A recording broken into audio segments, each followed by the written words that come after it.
හරි යාළුවනේ ඔයාලට පේන්නේ නැති මම ඉන්නේ ගල් ගොඩක් උඩ.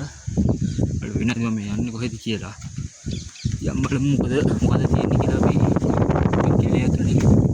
ඔයාලා පුදුම වෙයි මේක දැක්කොත්. ඇත්තටම මම හිතන්නේ මම දෙවෙනි වතාවට ආවේ.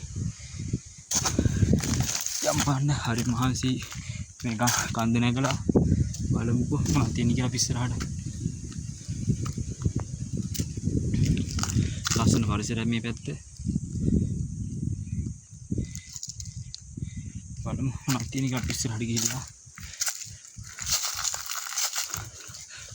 ගල් උඩින් යන්න ඕනේ ඇතුළට.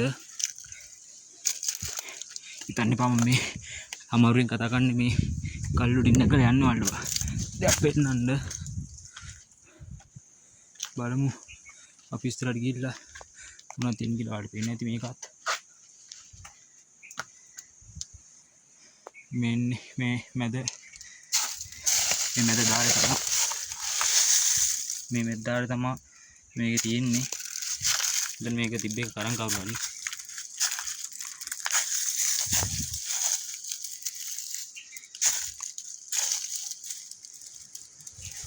ඔයාලට වෙනදී මේක කවුරු කල්ලා තියෙනවා මේ. ඇතුළ හොඳට පිරිසිදු කරපු ගල මැල්ල ලබා ඇතුළේ තියෙන්නේ. කවුරු අරන් ගන්න හදපු එක තමයි තියෙන්නේ.